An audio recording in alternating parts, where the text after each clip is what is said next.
Okay, linear transformation के बारे में हम बात करने लगे कि वैसे तो हम linear transformation linear linear algebra में भी पढ़ चुके हैं, लेकिन ये वो नहीं है।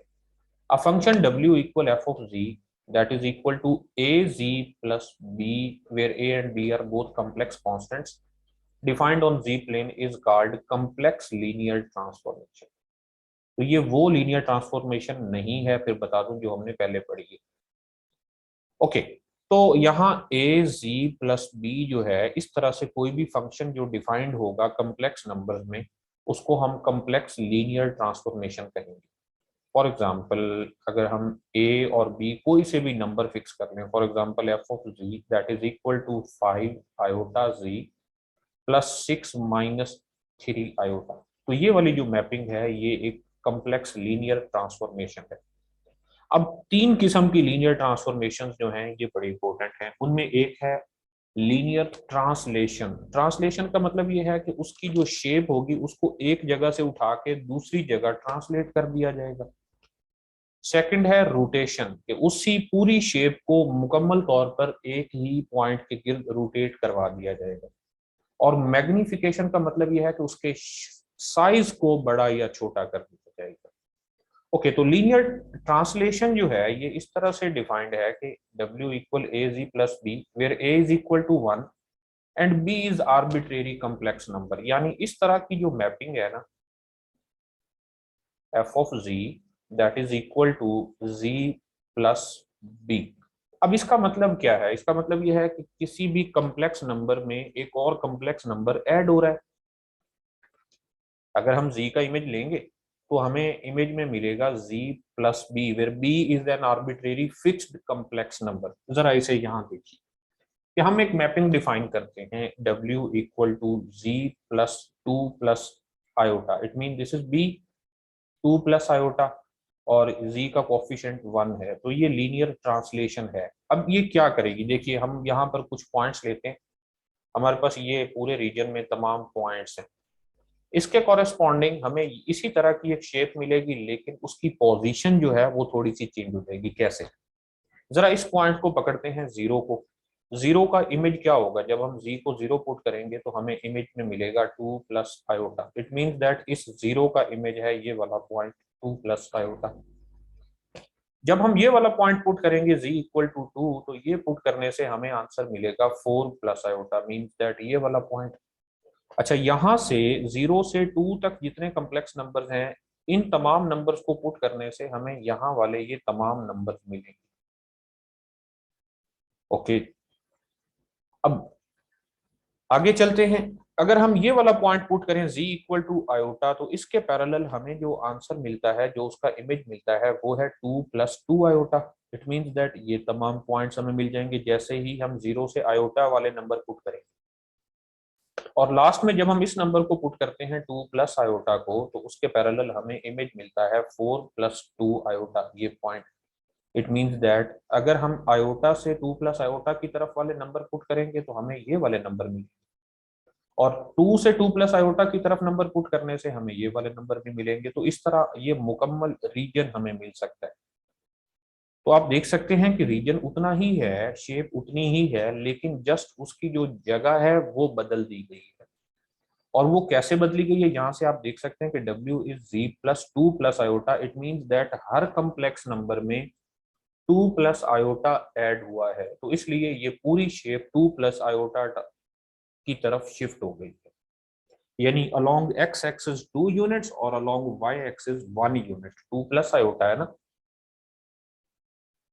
तो आप देख सकते हैं कि अलोंग x एक्सिस 2 यूनिट्स और अलोंग y एक्सिस 1 यूनिट ये ऊपर की तरफ शिफ्ट हो। ओके, तो इस तरह की जो मैपिंग है वो लीनियर ट्रांसलेशन कहलाती है। अब इसके बारे में एक नोट है कि translation mapping does not change the shape and size of the figure, कि इस मैपिंग के तहत जो भी शेप है, शेप वैसी ही रहती है, उसकी ना तो शेप चेंज होती है और ना ही उसका साइज डिस्टर्ब होता है। ओके, नेक्स्ट है रोटेशन। रोटेशन कैसे डिफाइंड है? कि ऐसी मैपिंग जो w इक्वल ए जी की तरह डिफाइंड है और उसमें a पर भी रिस्ट्रिक्शन है कि mod of a should be equal to 1, this is called a rotation. Okay, यानी वैसे तो हम लीनियर ट्रांसफॉर्मेशन इस तरह की पढ़ रहे हैं कि W is equal to a ji plus b, तो यहाँ हम ये रिस्ट्रिक्शन लगा रहे हैं कि B should be equal to 0 और A पर रिस्ट्रिक्शन ये है कि A mod should be equal to 1। तो यहाँ पर ये रोटेशन कहलाएगी। रोटेशन कैसे? तो हम इसको यूं भी लिख सकते हैं, W is equal to z e power iota theta. क्योंकि ये जो A है, A चूंकि एक ऐसा नंबर है जिसका मॉड 1 के इक्वल है और ई पावर आयोटा थीटा का मॉड भी 1 ही होता है, तो इसलिए हर A को कोई भी ऐसा नंबर जिसका मॉड 1 है उसको हम ई पावर आयोटा थीटा की फॉर्म में लिख सकते हैं। ओके, तो इसको ई पावर आयोटा थीटा अगर हम लिखेंगे तो पूरी मैपिंग इस तरह से डिफाइन की जा सकती है कि W is equal to e power iota theta into z, where theta is a real number and this is called rotation. Okay, इस मैपिंग को हम रोटेशन कहते हैं। अब इसका काम क्या है? इसका मतलब ये है कि अगर आप कोई सा भी कम्प्लेक्स नंबर लेंगे, उस पर ये वाली मैपिंग अप्लाई करेंगे, तो उस कम्प्लेक्स नंबर में थीटा रोटेशन आ जाएगी। यानी थीटा अगर एंगल है ना, फॉर एग्जाम्पल अगर हम ये लेना W is equal to e power pi by 3 iota into z, इसका मतलब यह है कि जो भी कम्प्लेक्स नंबर लिया जाए उसको पाई बाई 3 एंगल पर रोटेट करवा दिया जाए। जैसे यहां से अगर हम 1 लें तो 1 का जो इमेज होगा वो पाई बाई 3 एंगल रोटेट हो जाएगा, यानी यहां पर हमें एक नंबर मिलेगा, यानी इसका इमेज ये होगा। ओके, यहाँ एग्जांपल की मदद से समझते हैं कि again consider the case of above rectangle and rotation W equal to iota z, यानी ई पावर आयोटा थीटा की जगह हम जस्ट आयोटा ही ले रहे हैं, तो आप देख सकते हैं कि आयोटा का मॉड 1 होता है। तो इस सूरत में क्या होगा कि आयोटा, अगर आप आयोटा को वैसे चेंज करके ई की पावर आयोटा थीटा की फॉर्म में लिखें तो आयोटा को हम लिख सकते हैं ई पावर आयोटा पाई बाई 2। इसका मतलब यह है कि यही मैपिंग अब कुछ यूं है, W is equal to e power iota pi by 2 into जी।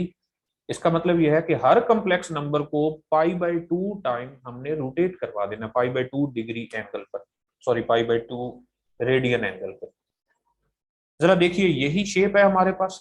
इसमें अगर z इक्वल टू 0 है तो जब हम उसका इमेज लेंगे तो हमें W इक्वल टू 0 मिलेगा। इट मींस दैट ये यहीं पर रोटेट हुआ, तो ये पॉइंट हमें यही मिल गया।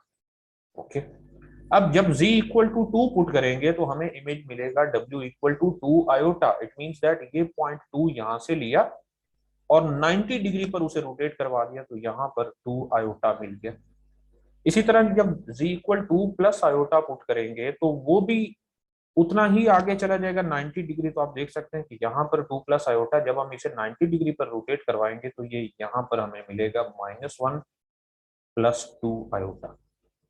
और लास्ट में अगर हम इस पॉइंट को पुट करें z इक्वल टू आयोटा, तो आयोटा y एक्सिस पर है, तो पाई बाई 2 रेडियन आगे की तरफ मूव करेगा, यानी 90 डिग्री आगे की तरफ जाएगा, तो ये नेगेटिव एक्स एक्सिस पर आ जाएगा। ये आप देख सकते हैं कि -1 है।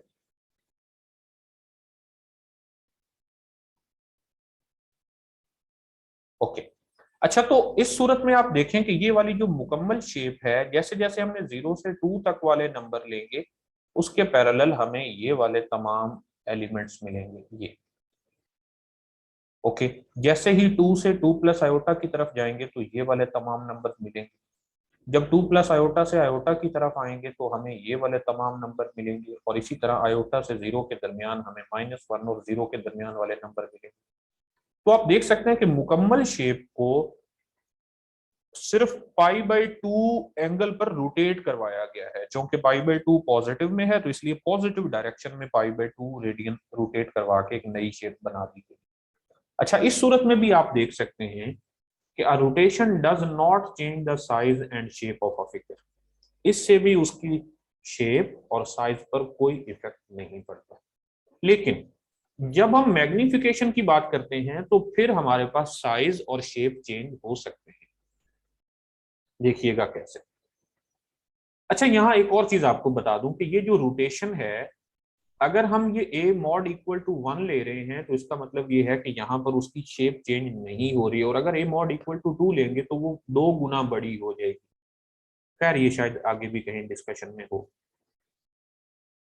Okay, a linear transformation of the form W equal to AZ where A is greater than 0, A is a real number greater than 0, then it is called magnification, यानी जितना a उसके साथ होगा उतने गुना वो शेप बढ़ जाएगी। यहां पर नीचे देखिए कि w अगर हम लें 2z और वही शेप दोबारा कंसिडर करें तो उसके इमेजेस में क्या होगा, देखें जीरो का इमेज क्या होगा, जीरो, इसी मैपिंग के तहत। तो इस जीरो का इमेज तो हमें मिलेगा जीरो, लेकिन जब हम टू पुट करेंगे तो उसके पैरेलल हमें उससे डबल नंबर मिलेगा जो कि 4 है। इससे मुराद यह है कि जैसे जैसे 0 से 2 के दरमियान वाले नंबर हम पुट करेंगे वैसे वैसे 0 से 4 के दरमियान वाले नंबर हमें मिलेंगे। इसी तरह 2 से 2 प्लस आयोटा वाले नंबर पुट करने से हमें 4 से 4 प्लस 2 आयोटा के दरमियान नंबर मिलेंगे, एंड सो ऑन। इस तरह से हमें ये शेप मिलेगी। तो आप देख सकते हैं कि पहले वाली शेप का साइज बढ़ चुका है। तो मैग्निफिकेशन का काम यही है कि ये उसके साइज को उतना बड़ा कर देता है जितना ए होता है। Magnification mapping does not change the shape of the figure, but it changes the size of the figure. Shape से क्या मुराद है कि जैसी शेप पहले थी, पहले रेक्टेंगल थी, अब भी रेक्टेंगल ही है, लेकिन साइज उससे बढ़ गया है।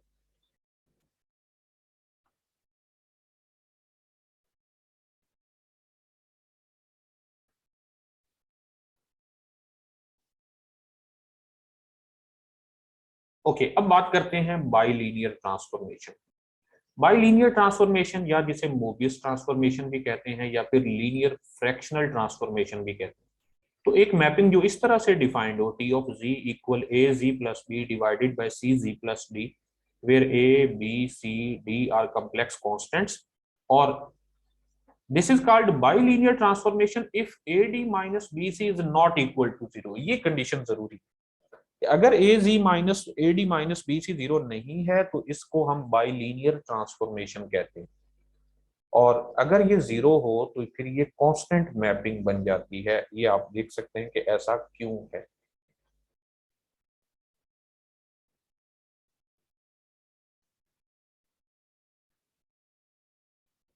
ओके, क्योंकि अगर ए डी और माइनस बी सी जीरो के इक्वल होगा तो इसका मतलब ये है कि a d is equal to b c, और फिर यही मैपिंग जो टी ऑफ जी है वो यूं लिखी जा सकती है ए जी प्लस बी, और बी की जगह हम लिख सकते हैं A D divided by C. तो A D divided by C and whole divided by C G. तो सी को भी अगर हम इस फॉर्म में लिखें तो सी जी ही रहने देते हैं और प्लस डी।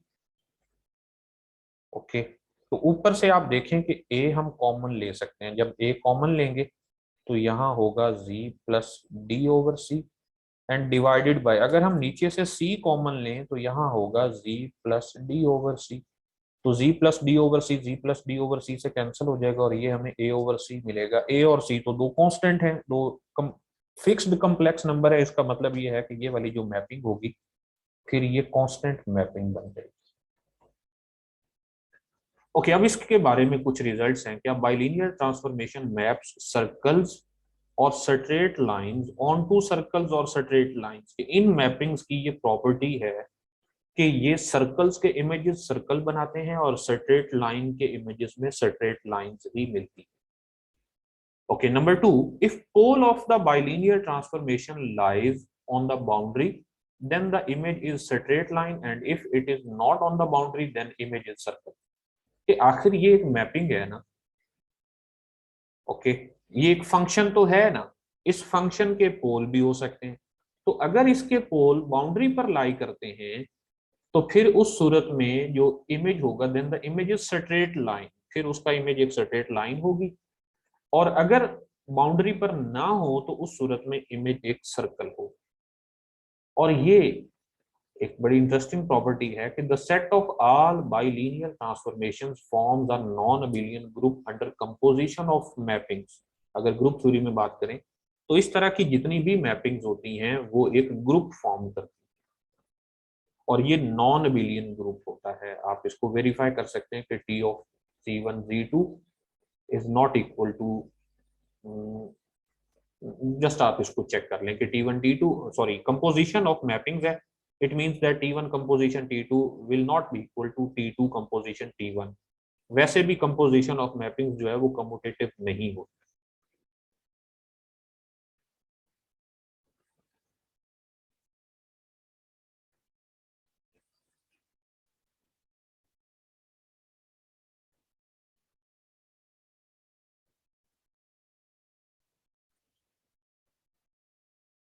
ओके जी, मेरा ख्याल है यहाँ तक काफी है।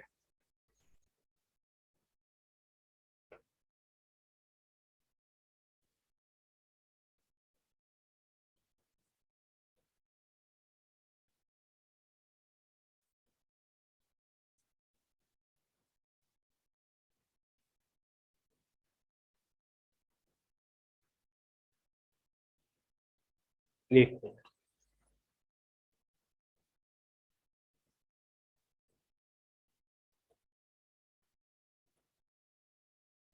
ओके जी, अब आपके माइक मैंने कर दी है, अगर आप कुछ पूछना चाहें तो पूछ भी सकते हैं। रेजिड्यू एक्सरसाइज से क्वेश्चन पूछ लें जी, पूछें।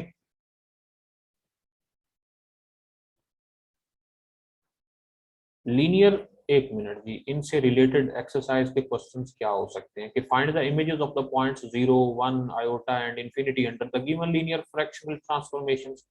तो जस्ट इसमें ये पॉइंट्स पुट करते चले जाएं और इनके इमेजेस बता दें कि वो क्या है। इस तरह बाकियों में भी आप देख सकते हैं। रेजिड्यू एक्सरसाइज से क्वेश्चन नंबर 34 इंफिनिटी को कैसे पुट करेंगे, जी। इंफिनिटी वाले पॉइंट को? इन्फिनिटी सर जस्ट जब उसमें पुट इंफिनिटी, कर दें। इसमें देखें ना, अगर हम इन्फिनिटी पुट करें तो ये जीरो देगा ना। अगर आप सर इसमें पुट कर, डिनोमिनेटर में तो जीरो दे। देखें हम एक्सटेंडेड कम्प्लेक्स नंबर्स का सेट ले रहे हैं इसमें, तो जी जी। डिनोमिनेटर में अगर आप इन्फिनिटी लाते हैं तो it means that image will be zero. जी सर ये क्वेश्चन नंबर 3 इसको देखें, इसमें इंफिनिटी पुट करें। Z plus iota divided by z minus iota. जी जी सर। ओके, तो आप इसे पहले यूं ना लिख लें, 1 plus iota over z divided by 1 minus iota over z. That will be 1 plus 0 divided by 1 minus 0, which is equal to 1.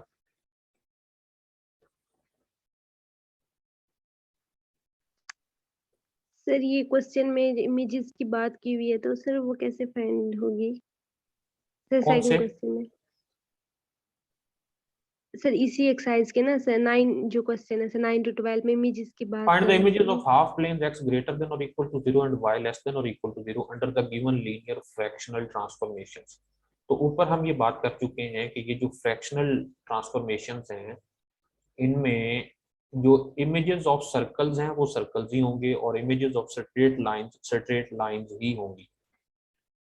तो इसके अकॉर्डिंग आप इसे चेक कर लें। Images of half plane, okay, यहाँ पर जो हाफ प्लेन है वो ये है एक्स ग्रेटर देन और इक्वल टू 0, यहाँ से ग्रेटर देन और इक्वल टू 0, और y लेस देन और इक्वल टू 1।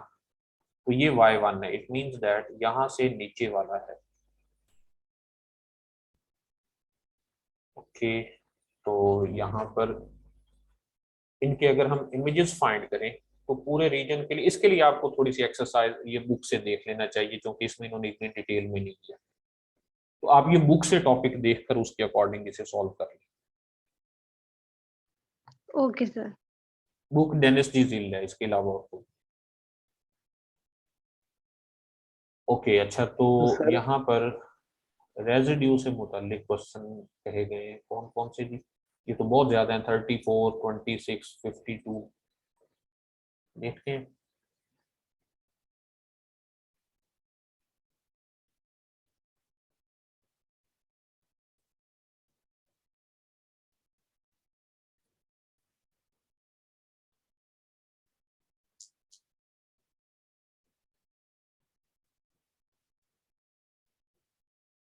जी, कौन सा इसमें से?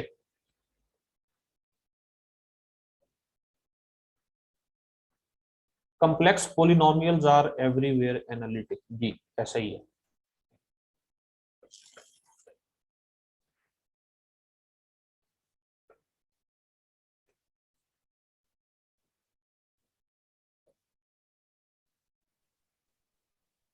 ओके जी, आपके मेरा ख्याल है इससे रिलेटेड और कोई प्रॉब्लम नहीं है, तो सर हाँ जी। सर जो जब हम पढ़ रहे थे उसमें ये लिखा हुआ था कि अगर उसका पोल बाउंड्री पे होगा तो वो स्ट्रेट लाइन बनाएगा। इस क्या मतलब है सर इस बात का? इसमें अ, जब आप पढ़ा रहे थे सर उसमें जो लिखा हुआ था ये कि वाला बाउंड्री पे अगर पोल होगा तो वो स्ट्रेट लाइन बनाएगा और उसके सर अंदर होगा एक, तो वो एक सर्कल इसके लिए बनाएगा। बेहतर है कि आप एक बार बुक को देख लें। मुझे इसके बारे में एग्जैक्ट आइडिया नहीं है। जी सर। सर हो सकता है कन्फर्मल कि किसी मैपिंग रीजन की बात की जा रही हो, सुने, अगर एक किसी खास रीजन की बात की जा रही है, फॉर एग्जांपल मैपिंग डिफाइंड है इस रीजन के लिए, ओके, इस रीजन के लिए डिफाइंड है, इट मींस दैट इसके तमाम पॉइंट्स के इमेजेस लिए जा रहे हैं डब्ल्यू प्लेन में, ये हमारे पास जी प्लेन में है। तो जैसे ही इसके इमेजेस की बात करेंगे तो वो डब्ल्यू प्लेन में होंगे।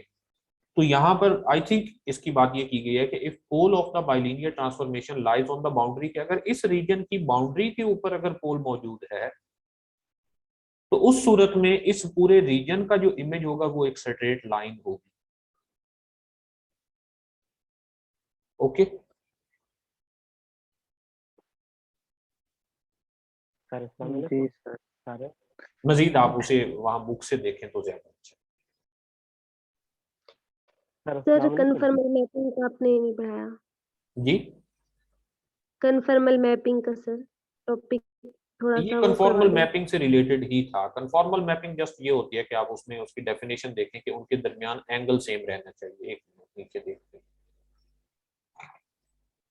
ओके, अच्छा, सर जो इसको भी हम देख लें कि उसमें इनवेरिएंट और फिक्स्ड पॉइंट्स क्या होते हैं, कि अगर किसी मैपिंग के तहत एलिमेंट का इमेज भी वो सेम एलिमेंट आए तो उस एलिमेंट को फिक्स्ड पॉइंट कहते हैं। The points which coincide with their transformations are called invariant और fixed points of the transformation. इसका मतलब ये है कि कोई भी नंबर जो है, यूं कहें कि z0 is fixed point of f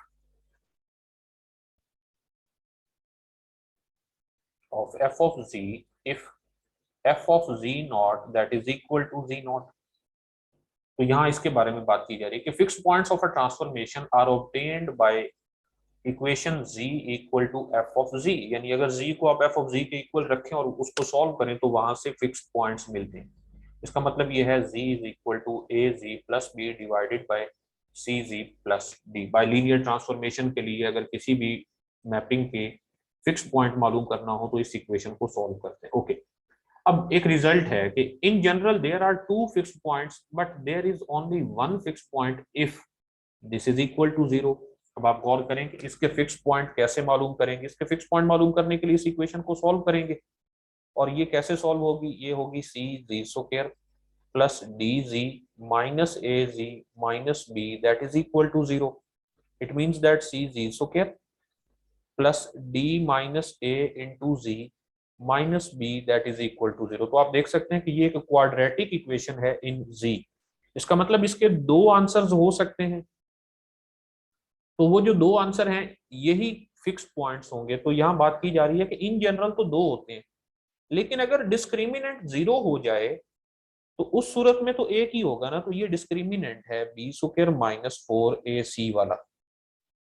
तो उसके अकॉर्डिंग अगर डिस्क्रिमिनेंट जीरो है तो फिर बात की जा रही है कि there is only one fixed point. Okay, if there are two distinct points P and Q then transformation may be put in the form। अच्छा, अब ये एक रिजल्ट है कि अगर हमारे पास दो फिक्स्ड पॉइंट आएंगे तो फिर लीनियर ट्रांसफॉर्मेशन को इस फॉर्म में लिखा जा सकेगा। P और Q अगर आपके पास दो फिक्स्ड पॉइंट्स हैं तो आप देखें इनमें पैटर्न क्या है, W minus P divided by W minus Q, और दूसरी साइड पर Z minus P divided by Z minus Q. और यहाँ K क्या है, K कोई सा एक कांस्टेंट हो सकता है जो यहाँ से फाइंड किया जा सकता है further. And if there is only one fixed point P, then transformation may be put in the form 1 over W minus P is equal to 1 over Z minus P and plus K। Okay, अब बात करते हैं critical points की। Consider the bilinear transformation. हमारे पास ये एक bilinear transformation है, इसको अगर हम Z के लिए सॉल्व करें, मीन उसका इनवर्स मालूम करें, तो वो यूं लिखा जाएगा B minus W D divided by W C minus A. Just इसको Z के लिए सॉल्व किया गया है। The transformation F associates a unique point of the W plane to any point of Z plane except the point Z equal to minus D over C। तो minus d over c यहाँ नहीं हो सकता, C not equal to zero. इसे solve करने से आप इसमें ऑब्जर्व कर सकते हैं। ओके, तो यहाँ पर जो एक्चुअल बात की जा रही है वो ये है कि these exceptional points are mapped onto the points W equal infinity and Z equal to infinity respectively। एक मिनट, ये देखिए, the points z equal minus d over c and z equal infinity where the conformal mapping does not hold are called critical points. यहां से इसका derivative लें, w का derivative with respect to z, ये w का derivative with respect to z होगा। तो वो पॉइंट्स जहां पर डेरिवेटिव जीरो हो या फिर अनडिफाइंड हो, जैसे हम आम क्रिटिकल पॉइंट्स की बात करते हैं कि जहां डेरिवेटिव इनफाइनाइट हो या फिर जीरो हो, तो ऐसे पॉइंट्स को क्रिटिकल पॉइंट्स कहेंगे। अगर हमारे पास चार कॉम्प्लेक्स नंबर्स हो z1 z2 z3, तो उनसे जो क्रॉस रेशियो है वो ये वाला नंबर है, यानी हम ये कहेंगे कि this is the cross ratio of z1 z2 z3 z4। अब देखिए इसमें पैटर्न क्या है, z4 minus z1, z2 minus z3 divided by z1 minus z2 and z3 minus z4। आप एक पैटर्न देख सकते हैं, z1 z2 z3 z4, और यहाँ z4 से स्टार्ट कर रहे हैं, z4 z1 z2 z3, यानी कि इनको एक सर्कल की फॉर्म में ही ले लें, z1 z2 z3 और z4। तो ऊपर आप शुरू कर दें z4 से और नीचे स्टार्ट कर लें z1 से। तो ये वाला जो कॉम्प्लेक्स नंबर होगा इसको हम कहेंगे this is the cross ratio of complex numbers z1 z2 z3 and z4। Okay, अब ये एक रिजल्ट है कि if w equal f of z is a bilinear transformation that maps the distinct points z1 z2 z3 z4 onto the distinct points, कि अगर इन चार distinct points के images चार डिस्टिंक्ट पॉइंट्स ही हों, w1 w2 w3 और w4, तो फिर इनकी जो क्रॉस रेशियो है वो सेम रहती है। क्रॉस रेशियो से मुराद ये है कि यहाँ अगर आप z4 माइनस z1 लेते हैं तो दूसरी साइड पर w4 माइनस w1 होगा, यहाँ z2 माइनस z3 लेते हैं तो इनकी जो इमेजेस हैं उनके दरमियान में भी यही रिलेशन होगा। सिमिलरली z1 माइनस z2 के इमेजेस में w1 माइनस w2 होगा, और इस पोजीशन पर जहाँ z3 माइनस z4 है यहाँ w3 माइनस w4 होगा।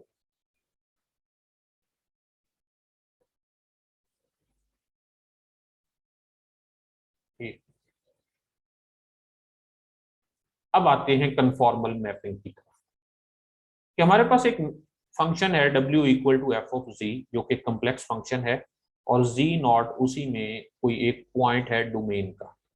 Okay, then we say that w equal f of z is conformal at z naught if every pair of smooth curves c1 and c2 in D intersecting at z naught, the angle between c1 and c2 at z naught is equal to the angle between the image curve c1 prime and c2 prime at f of z naught in both magnitude and sense। Okay, इसको देखिए, इसका ये कहा जा रहा है कि ये जो एक पॉइंट है जहां पर दो कर्व्स आपस में मिल रही हैं, तो इन दो कर्व्स के दरमियान में कोई एक एंगल तो होगा। एंगल दो कर्व्स के दरमियान कैसे मालूम करते हैं, उनके टेंजेंट लाइंस मालूम करके। तो यहाँ जो एंगल इनके दरमियान है, और अगर हम उसको इस डायरेक्शन में लें, ये थीटा हो, तो इनके जो इमेजेस कर्व्स हैं, इस C1 के इमेज में यहाँ पर एक नई कर्व बनती है, for example this is C1 prime, और C2 के लिए इमेज में यहाँ एक और कर्व मिलती है C2 प्राइम। तो इन दोनों के दरमियान जो बनने वाला एंगल है, जरा ये भी याद रखिएगा कि पहले हमने एंगल लिया है C1 से C2 की तरफ, तो यहाँ C1 प्राइम से C2 प्राइम की तरफ बनने वाला एंगल भी अगर उतना ही हो और उसकी डायरेक्शन भी उतनी ही हो, यानी डायरेक्शन भी चेंज ना हो और एंगल का मैग्नीट्यूड भी चेंज ना हो, तो उस सूरत में हम ये कहते हैं कि the function f is conformal at z naught.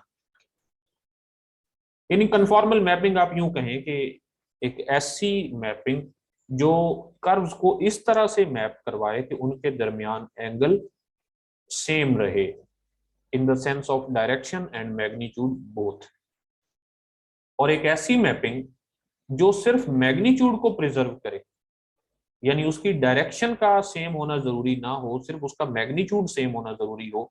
यानी चाहे आप C2 से C1 की तरफ या C1 से C2 की तरफ एंगल की बात करें, उन दोनों सूरतों में इमेज के दरमियान एंगल और कर्व्स के दरमियान एंगल वो सेम रहे मैग्नीट्यूड की सेंस में, डायरेक्शन का होना जरूरी नहीं है।